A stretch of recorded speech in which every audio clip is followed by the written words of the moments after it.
अस्सलाम वालेकुम everyone, this is Maqbool here once again. और आज का जो व्लॉग है ये मैं बनाने जा रहा हूँ पाकिस्तान में रहते हुए। ये मेरा आखिरी होगा। फिर मैं जो इसके बाद व्लॉग आएगा जो वो होगा कतर जाने के बाद। और जो अभी का व्लॉग है आज का, इसमें मैं बात कर रहा हूँ आपसे, और मैं आपको को प्रैक्टिकली वो करके भी दिखाऊंगा वेबसाइट के ऊपर भी। ये मेरा पिछले व्लॉग का कंटिन्यूटी है और मैं उसी जगह पे बैठ के बना रहा हूँ, वही व्लॉग है, लेकिन उसको मैंने सेपरेट किया उसकी लेंथ की वजह से। तो जो मेरा इस व्लॉग में आपसे मैं बात करूँगा वो होगी आपने अपॉइंटमेंट जो लेनी है वैक्सीन के हवाले से, वैक्सीन का सेंटर चेंज करने के हवाले से, और जो वैक्सीन करवाने में जो मोस्टली यहाँ पे इशू आता है वो होता है वैक्सीन अवेलेबल नहीं है जी, आपको दूसरी लगा सकते हैं हम, यहाँ नहीं है वहाँ जाएं। अब ये जो इशू मुझे फेस आए करने पड़े, मैं आपको वो एक्सप्लेन करूँगा कि डिस्ट्रिक्ट से लगवाई आपने तो इस डिस्ट्रिक्ट में आप नहीं जा सकते। ये सब कुछ आपको मैं इस व्लॉग में बताऊँगा। उसके अलावा 2 वैक्सीन करने के बाद आपने वो जो सर्टिफिकेट डाउनलोड करना है वो कैसे करना है वो मैं आपको प्रैक्टिकली करके दिखाऊँगा वेबसाइट के ऊपर। और ताकि आप क्योंकि दोनों वैक्सीन के पीरियड के बाद जब वो बनाएंगे तो आप उसको साथ ले जा सकें और वहाँ पे आप क्वारंटाइन से बच सकें। अब जब ये व्लॉग देखेंगे, ये व्लॉग की लिमिट होगी प्रिंट करने तक उस सर्टिफिकेट को, लेकिन वहाँ जाके क्या होगा वो मैं आपको अगले व्लॉग में बताऊँगा कि आया वो मैं जब गया था तो मेरे साथ क्या हुआ, एयरपोर्ट पे क्या हुआ, उन्होंने मेरा क्वारंटाइन एक्सेप्ट किया या नहीं किया, ये मैं आपको अगले व्लॉग में बताऊँगा। बहरहाल चलते हैं इस व्लॉग के ऊपर और इससे बात करते हैं कि जो वैक्सीन्स पाकिस्तान में अवेलेबल हैं इस वक्त, फाइज़र, एस्ट्राजेनेका, मॉडर्ना और वगैरह वगैरह, कुछ और भी हैं जो आप प्राइवेटली लगा सकते हैं, जो गवर्नमेंट मोस्टली जो लोगों को लगवा रही है वो मैंने आपको अभी इसके नाम बताएं अभी। तो आपने करना क्या है कि अपॉइंटमेंट लेने के बाद आप जब सेंटर पे जाएंगे आपने कोशिश करनी है पासपोर्ट साथ लेके जाएं, ना भी लेके जाएं तो उसकी सॉफ्ट कॉपी साथ ले जाएं ज़रूर, वीज़ा साथ लेके जाएं, अपना कोई भी डॉक्यूमेंट जो आपके पास हो जो प्रूफ कर सके कि आपने बाहर जाना है, और वो आपने जाके उनको दिखा के आपने वो पहली वैक्सीन लगवानी है। जाने से पहले आपने जिस सेंटर पे आपके जो करीब सेंटर है वहाँ पे फ़ोन कर लीजिएगा कि वैक्सीन अवेलेबल है कि नहीं है तो दूसरे जगह चले जाएं। लेकिन आप ये ज़रूर याद रखिएगा कि आप जहाँ से फर्स्ट डोज लगवाएंगे आपको सेकंड डोज उसी डिस्ट्रिक्ट से लगवानी पड़ेगी। वो सेंटर ज़रूरी नहीं है लेकिन वो डिस्ट्रिक्ट ज़रूरी है, आप डिस्ट्रिक्ट चेंज नहीं कर सकते, तो इसलिए आपने उस डिस्ट्रिक्ट से लगवानी है जहाँ पे आप फ्रीक्वेंटली ट्रैवल कर रहे हों या जहाँ पे आप रह रहे हों। तो आप जब वैक्सीन लगवाएंगे फर्स्ट डोज आपको एक कार्ड इशू कर देंगे, तो आप उस वक्त भी सर्टिफिकेट बनवा सकते हैं नादरा वाला, लेकिन उस वक्त ना बनवाएं आप सेकंड डोज पे करिएगा। और जब फर्स्ट डोज आप करवा कर लेके जाएंगे तो वो आपको 85 डेज़ का वेटिंग पीरियड देंगे। अब होता यूँ है कि जो 85 का डेज़ का वेटिंग पीरियड मुझे भी मिला था और मैं समझ रहा था कि एंड ऑफ लाइफ मुझे जाके क्वारंटाइन के लिए पे करना पड़ेगा, लेकिन ऐसा हरगिज़ नहीं था। वो फिर मैंने उसको, मुझे एक दोस्त ने बताया, फिर मैंने उसकी न्यूज़पेपर की कटिंग देखी, फिर मैंने उसका फ़ोन किया, इधर उधर हेल्पलाइन पे फ़ोन किया, सेंटर्स में फ़ोन किया, जानने वालों को फ़ोन किया जो कोविड सेंटर में काम कर रहे थे। तो सब ये कहा कि 85 डेज़ इसलिए दिए जाते थे कि वो जो इससे पहले दिए जाते थे क्योंकि जो वैक्सीन्स आ रही थी और जो लगनी थी लोगों को उसमें कोई ऐसा सप्लाई एंड डिमांड का जो गैप है वो क्रिएट ना हो, इसलिए उनका मैक्सिमम टाइम होता है 85 डेज़ का। मिनिमम टाइम आपको जो वेट करना पड़ता है वो है प्रैक्टिकली वो है 28 दिन। आप 28 दिन के बाद एलिजिबल हो सेकंड डोज लगवाने के, लेकिन वो आपको कह देंगे 85 डेज़। तो आप 28 ना करें, 30 दिन बाद चले जाएँ, 32 दिन बाद चले जाएँ, आप जाके उनसे उनको आप कहें कि मुझे दूसरी डोज लगवानी है। अगर आपको वो कोशिश करें कि आप नहीं जी आपको बाद में आना पड़ेगा वगैरह वगैरह, तो आप उनके साथ इस बात के ऊपर बहस कर सकते हैं कि आप मुझे वैक्सीन लगवाएं, मेरी फ़्लाइट है और मैंने जाना है और मुझे क्वारंटाइन से अपने आप को बचाना है। अच्छा, आप जो सेकंड डोज़ आप उसके बाद लगवाएंगे, सेकंड डोज़ लगने के बाद आपकी वैक्सीन कंप्लीट हो चुकी है। अब आप अपना नादरा सर्टिफिकेट ले सकते हैं, नादरा जाके भी, ऑनलाइन भी। मैं ऑनलाइन आपको करके दिखाऊंगा कैसे किया जाता है, वो सबसे आसान है, वो ले लें बस और प्रिंट ले लें उसका, एंड आपकी वैक्सीनेशन कंप्लीट है। लेकिन आप जिस सेकंड डोज के बाद आपको 14 डेज़ कम से कम अपने होम कंट्री में रहना पड़ेगा। आपको ट्रैवल आप नहीं करेंगे, क्यों कि आप जब अगर ट्रैवल करेंगे तो 14 डेज़ कंप्लीट ना हुए तो आपको क्वारंटाइन करना ही पड़ेगा। 14 डेज कंप्लीट हैं तो फिर आपको वहाँ पे एक एंटीबॉडी टेस्ट शायद ले लें, अगर आपकी वैक्सीन वो ग्रे लाइन में है जैसे कि साइनोफार्म, तो बाकी वैक्सीन का वो एंटीबॉडी टेस्ट लेते हैं कि नहीं लेते मैं आपको मैं बताऊँगा और अगले व्लॉग में। तो इस व्लॉग में इसको मैं अभी आगे यहाँ से शिफ्ट करने जा रहा हूँ कंप्यूटर स्क्रीन पे, और कंप्यूटर स्क्रीन पे मैं बताऊँगा कि सब कुछ जो मैं कह रहा हूँ कैसे करूँगा, किस तरह होगा, और मैं आपको अपना खुद का सर्टिफिकेट बना के स्क्रीन पे दिखाऊँगा। चलते हैं स्क्रीन के ऊपर और मिलते हैं स्क्रीन पे। ये है वेबसाइट names.nadra.gov.pk। यहाँ पर आप अपने कोविड वैक्सीन और उसके हवाले से जितनी भी आपकी एक्टिविटीज़ हैं आप उनको मैनेज कर सकते हैं इस वेबसाइट के थ्रू। मोबाइल पर आप मैसेज करें 1166 पे अपना NIC नंबर, तो आपको वो ऑटो जनरेट कर देगा आपका वैक्सीनेशन सेंटर। लेकिन आप अगर वहाँ से ना भी करें, वहाँ भी फ्री है, लेकिन आप वहाँ से ना भी करें तो आप यहाँ वेबसाइट्स के ऊपर से ही वैक्सीनेशन का इंदराज का पहला ऑप्शन है, उस पर जाएँ, अपना शनाख्ती कार्ड नंबर लिखें और अपने शनाख्ती कार्ड का डेट ऑफ इशुएंस तारीख हिजरा लिखें। और आपको ये लिखने की ज़रूरत नहीं है, आपको एक कैलेंडर मिलेगा, आपने उसमें से सेलेक्ट करना होगा आपका ईयर कौन सा है जिसमें आपको इशू हुआ था, डेट मंथ कौन सा है। उसके बाद आप इसमें से किसी भी डेट को जो आपको इशू हुआ था उस पर आप क्लिक करेंगे तो वो ऐसे डेट नीचे आ जाएगी। उसके बाद आपने अपना लिखना है मोबाइल नंबर यहाँ पर, और कौन से ऑपरेटर आप यूज़ का फ़ोन आपके पास सिम कार्ड है वो आपने यूज़ यहाँ पे लिखना है। और उसके बाद आपने ये नीचे एक क्वेश्चन दिया हुआ है 9+10, ये इसका आंसर आपने लिखना है। वो बेसिकली जज करना चाह रहा है कि ये बंदा जो है वो इंसान है या कंप्यूटर। तो उसके बाद आप इसका इंदराज करेंगे तो आप रजिस्टर कर देंगे एक रैंडम हेल्थ केयर यूनिट में। तो आप जो हेल्थ केयर रैंडमली आपको जब एंटर हो जाएंगे आप, तो उसमें वो बेसिकली आपके आईडी कार्ड के अकॉर्डिंगली होगा, लेकिन आप अगर उसको चेंज करना चाहें तो आप फ्री ऑफ कॉस्ट चेंज कर सकते हैं। उसके लिए भी आपको वेबसाइट पे ही या फ़ोन पे आप हेल्पलाइन पे कॉल करके भी कर सकते हैं। तो मैं कर रहा हूँ वेबसाइट के ऊपर। आई नो कि कुछ लोगों के लिए इन्फॉर्मेशन बहुत ही बेसिक है, लेकिन मैं जनरली सब के लिए देख रहा हूँ। मैं स्टेप वाइज आपको दिखाऊंगा कि ये कैसे हो रहा है, किस तरह हो रहा है, क्या हो रहा है।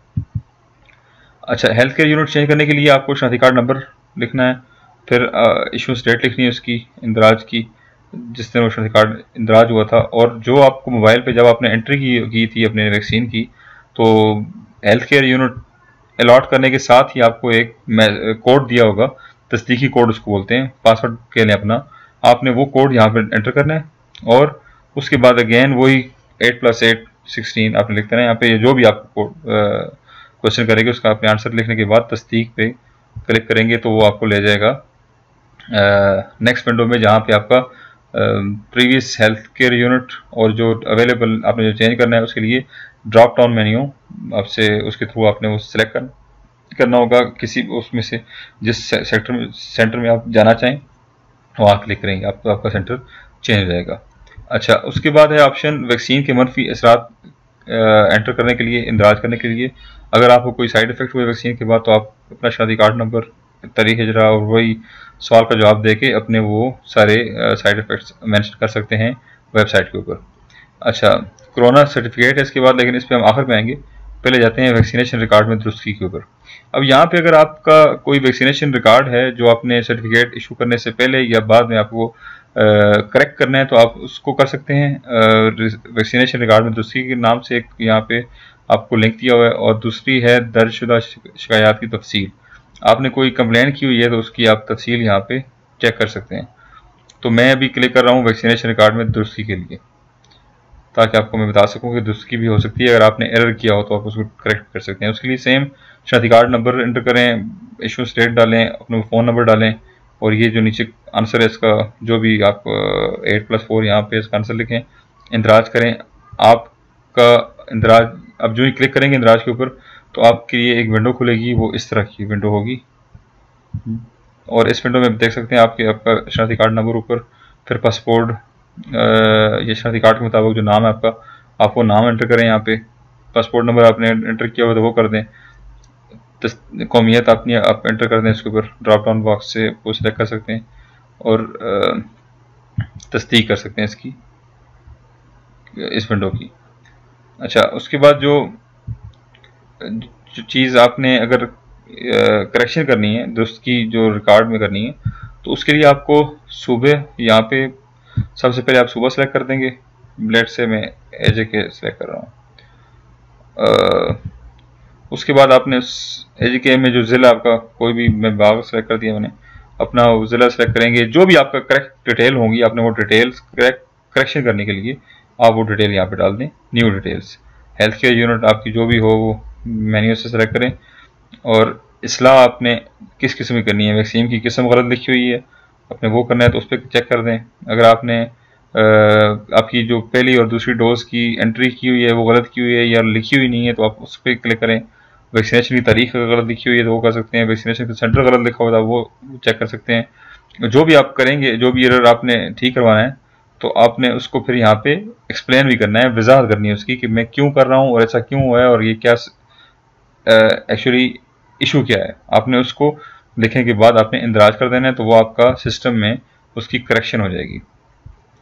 अच्छा, इसको मैं बंद कर देता हूँ क्योंकि विंडोज़ बहुत सारी मैंने पहले से खोली हुई हैं उस अपनी सो कॉल्ड वो प्राइवेसी के लिए, तो वो फिर आप कन्फ्यूजन थोड़ी सी हो जाती है, तो मैं इसको बंद कर दूँ। अच्छा, अब जो ऑप्शन है वो है कोरोना सर्टिफिकेट के हवाले से। आप अगर उसको कोरोना सर्टिफिकेट क्लिक करेंगे, जो आपने बेसिकली पर्पज़ है इस सारे प्रैक्टिस का, मैं आपको बताना चाहता हूँ कैसे होगा वो। तो उसके लिए आप कोरोना सर्टिफिकेट के लिंक पे क्लिक करें और अपना शनाख्ती कार्ड नंबर, तारीख इजरा या इशू डेट और फिर ये कोड का रिप्लाई करने के बाद तस्दीक करेंगे। तस्दीक करने के बाद आपकी ये ऐसी एक विंडो खुल जाएगी। इस विंडो में आपने आपका शनाख्ती कार्ड नंबर तो वो डिफ़ॉल्ट में ही दिखा देगा आपको, तो पासपोर्ट नंबर पासपोर्ट और शनाख्ती कार्ड के मुताबिक आपका जो नाम है वो आप इंग्लिश में यहाँ पे लिखते हैं और इसको लिखने के बाद पासपोर्ट नंबर नीचे लिखें और आपकी जो कौमियत जो भी है आप उसको एंटर करने के बाद तस्दीक करेंगे। और जो ही आप तस्दीक पे क्लिक करेंगे तो आपका ये विंडो खुल जाएगी, इस तरह की एक विंडो।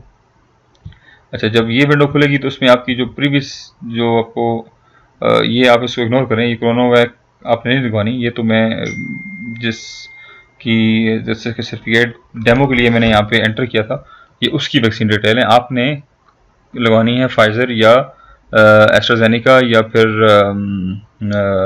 मॉडर्ना या जॉनसन एंड जॉनसन, जो भी आपकी अप्रूव्ड होगी आपने वो लगवानी है। तो ये बेसिकली आपसे रिलेटेड नहीं है, मैं बहरहाल दिखा रहा हूँ आपको कि आपकी जो वैक्सीन आएगी उसकी डिटेल आ जाएंगी कि वैक्सीन ये वाली है, उसका आपका हेल्थ केयर यूनिट ये वाला था जहाँ पे आपने लगवाई है, और ये पहली खुराक थी, ये दूसरी थी वो, और जो दोनों खुराक की डेट है वो आपको शो करेंगे। आपने तस्दीक पे क्लिक करना है। जो ही तस्दीक पे क्लिक करेंगे तो आपको आपके लिए ये विंडो खुल जाएगी जिसमें आपसे वो पेमेंट का प्रोसीजर पूछेगा कि आपने किस तरह पेमेंट करनी है इसकी।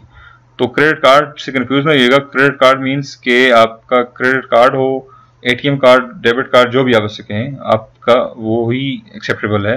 तो डेबिट कार्ड या ATM कार्ड भी एक्सेप्टेड है यहाँ पे। तो क्रेडिट कार्ड इनको खाली एक चाहिए था, यहाँ पे लिख सकते क्रेडिट डेबिट कार्ड, लेकिन बहरहाल हम गलती निकालने के लिए नहीं है, आपको गाइड करने के लिए। तो यहाँ पे आपने डेबिट क्रेडिट कार्ड से करना है तो वो क्लिक कर दें। ई सहूलत से करना है तो आप ई सहूलत पे क्लिक करेंगे। मैं करूँगा डेबिट कार्ड से अभी पेमेंट, तो मैं आपको बहरहाल ई सहूलत का कैसे आपको दिखेगा वो मैं दिखा देता हूँ आपको। वो आप जो ही ई सहूलत पे करेंगे तो आपसे पासपोर्ट नंबर पूछने के बाद वो ही वेरीफाई करेंगे, आपको एक वो बता देगा कि आपने पेमेंट कर देनी है फलां ई सहूलत पे।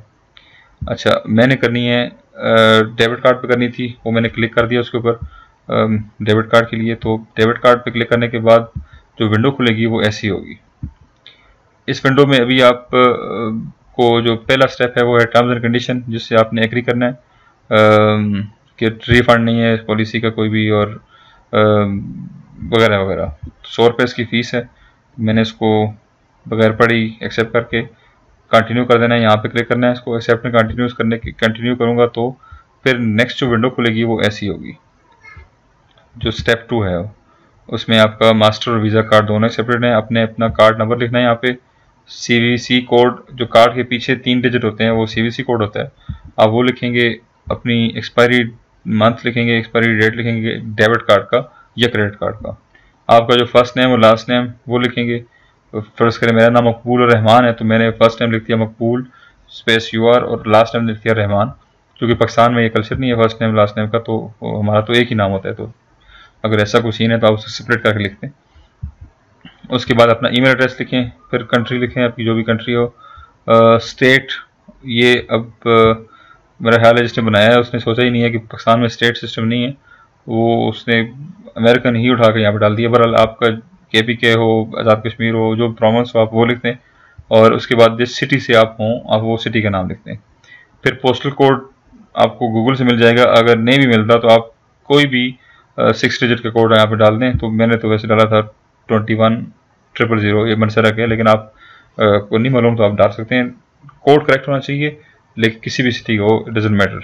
हालांकि ये मैटर करना चाहिए क्योंकि आपको आपकी डिटेल को वेरीफाई करता है, बट इसमें ग्लिच है कुछ। अच्छा, स्ट्रीट आपने कुछ भी स्ट्रीट लिखते हैं, एज आई सेड अर्लियर के वो वेरीफाई करता ही नहीं है सिस्टम, बस इन्होंने सिर्फ एक ब्लैंक्स रखे हुए हैं शायद। तो आपकी जो करीबी स्ट्रीट हो, चाहे वो आप इनरोल हो कि ना हो, आप उसको एंटर कर दें और फिर कंफर्म एंड पे करेंगे तो आपका ये चला जाएगा रिसिप्ट, पेमेंट रिसिप्ट की जो तीसरी जो विंडो है उसके ऊपर जो फाइनल विंडो है। और पेमेंट रिसिप्ट जो है उसकी आप का वो जो कोड आपको सेंड करेंगे मोबाइल के ऊपर वेरिफिकेशन के लिए, आपने वो कोड एंटर कर देना है उसके ऊपर। OTP बोलते हैं इसको, वन टाइम पासवर्ड। आप वो एंटर करेंगे तो पेमेंट रिसिप्ट आपकी अप्रूव हो जाएगी। और उसके बाद चौथा स्टेप होगा रिव्यू इन्फॉर्मेशन। आपकी जो इन्फॉर्मेशन होगी वो सारी आप दोबारा आपको बताई जाएगी, जो आपने पहले एंटर की थी वो ठीक है अगर तो आप उसको तस्दीक करेंगे। वो तस्दीक करते ही आपको फिर आगे डाउनलोड सर्टिफिकेट वाला 5वां स्टेप में आप चले जाएंगे और आपने यहाँ पे जो ही क्लिक करना है तो क्लिक करते ही एक सर्टिफिकेट डाउनलोड हो जाएगा, जिसको मैं आपको अपना सर्टिफिकेट दिखा देता हूँ कि वो ऐसे होगा देखने में। इस पर ये लोगो होगा, सर्टिफिकेट नंबर होगा, इशूएंस डेट होगी, आपकी सारी डिटेल्स, आपके कौन सी वैक्सीन लगी हुई है, जैसा कि मैंने यहाँ पे एस्ट्राजेनेका लगवाई हुई है तो एस्ट्राजेनेका की डिटेल है, फुली वैक्सीनेटेड, ये सब चीज़ें आपकी इस सर्टिफिकेट में मेंशन होगी। और जो ही आप ये सर्टिफिकेट डाउनलोड करेंगे इसको आप प्रिंट कर लें, कलर प्रिंट करें, ब्लैक एंड वाइट करें, डजंट मैटर। प्रिंट करने के बाद आप इसको साथ ले जाएँ तो यहाँ पे आपका प्रोसीजर हो जाएगा कंप्लीट इम्यूनाइजेशन सर्टिफिकेट का। अब मैं इस सर्टिफिकेट को यूज़ करूँगा कतर जाने के लिए, और जब मैं यूज़ करूँगा तो मैं आपको यूज़ करने के बाद बताऊँगा कि मेरे साथ क्या हुआ था, क्योंकि एयरपोर्ट के ऊपर तो शायद आपको न दिखा सकूँ। तो अगले ब्लॉग का आप इंतजार कीजिएगा जिसमें आपको मैं इस सर्टिफिकेट को मैंने कैसे यूज़ किया, आया इसको मैंने फॉरेन ऑफिस से टेस्ट करवाया या नहीं करवाया, ये भी बताऊँगा आपको मैं। और इसको देखने के बाद मुझे उन अथॉरिटीज़ ने मेरे कोई और टेस्ट लिए या नहीं लिए, मैं सब कुछ आपको डिटेल बताऊँगा अपने अगले व्लॉग में, जो कि होगा कतर अराइवल के बाद। सो मिलते हैं फिर किसी और व्लॉग में। टिल देन अल्लाह हाफिज़, अपना ख्याल रखिएगा and channel subscribe again and again I repeat ज़रूर कीजिएगा। Thank you very much.